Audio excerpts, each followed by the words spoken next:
pour cette ordonnance culturelle. Merci bien. Chers patients, ce soir vous êtes déçus. Vous êtes déçus car au pied de votre immeuble, vous avez découvert avec joie l'apparition d'un nouveau supermarché. Seulement, vous avez aussi découvert que vous n'aviez pas le droit d'y entrer.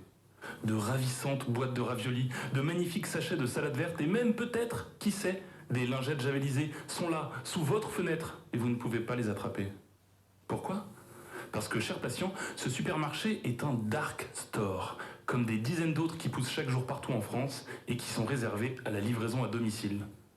Après avoir rayé de la carte les marchés paysans et les commerces locaux, les supermarchés ont enfin réalisé le tour de magie ultime.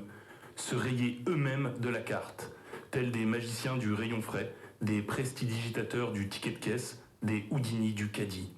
Il est maintenant possible de commander un paquet de quinoa en 3 clics, sans même avoir à descendre dans la rue. Cette rue qui pue la pisse, l'insécurité et la mixité sociale. Télétravailler, téléacheter et rassurez-vous, avant qu'on vous retrouve mort de solitude sur votre canapé, on aura peut-être inventé les téléenterrements, auxquels pourront peut-être assister vos téléproches depuis leur canapé. Docteur, j'ai l'impression que c'est vous qui voyez le mal partout, si je peux me permettre. Vous pouvez vous permettre, cher auditeur, vous pouvez vous permettre de dire ce que vous voulez, car confortablement installé dans les studios de Radio Clapas, je ne vous entends pas.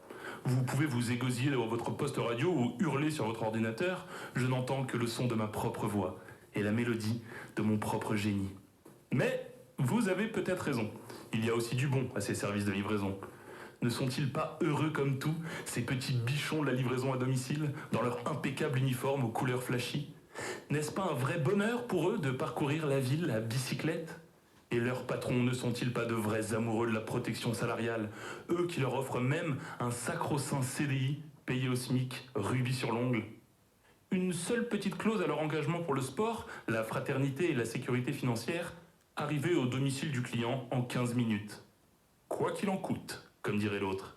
15 minutes, qu'importe la distance, qu'importe l'essence interdite, la pluie, les voitures, qu'importe la sécurité, du moment qu'à 5 km de votre immeuble, un homme peut recevoir sa pizza Buitoni et ses Kinder Salmonelle en 15 minutes, sans lever son muscle grand fessier de la chaise. Chers patients, vous qui me trouvez si sombre, avez-vous vu le film Wall-E ? Avez-vous vu ces humains devenus obèses et asociaux vivre leur vie à travers des écrans entourés d'une armée d'esclaves en forme de robots ? Eh bien, vous avez raison de rester optimiste, nous en sommes bien loin. En effet, les livreurs sont encore humains et peuvent risquer leur vie, ils sont en CDI. Mais rassurez-vous, chers patients, je ne suis toujours pas là pour vous donner des envies d'attaquer des dark stores à la dynamite. Je suis là pour l'ordonnance. Commençons donc par une petite proposition d'écriture.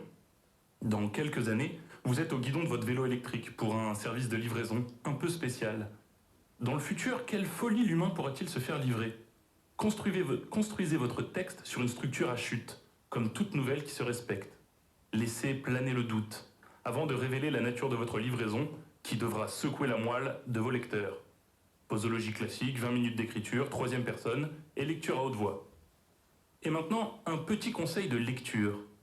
Si vous en voulez du travailleur exploité, jetez-vous sur Chantier interdit au public, de Claire Brault et Nicolas Jounin, dans l'excellente collection Sociorama. Dans ce livre, comme dans tous ceux de la collection, les auteurs utilisent la bande dessinée pour rendre accessible une enquête sociologique sérieuse et ouvrir les yeux du lecteur sur le monde des chantiers où des milliers d'hommes parfois sans papier et sans protection risquent leur vie pour construire nos villes. Aussi bien dessinée qu'elle soit, une claque sociologique, ça fait du mal qui fait du bien. Chers patients, quitte à s'envoyer des claques, autant se quitter avec une autre, musicale cette fois-ci. Direction Ouagadougou, au Burkina Faso, pour le titre Burkinba de Joël Soldat. Je vous remercie de m'avoir écouté, c'était le docteur Gaspard Flamand. Et surtout, chers patients, n'oubliez jamais, un homme sans culture, c'est comme un zèbre sans rayures.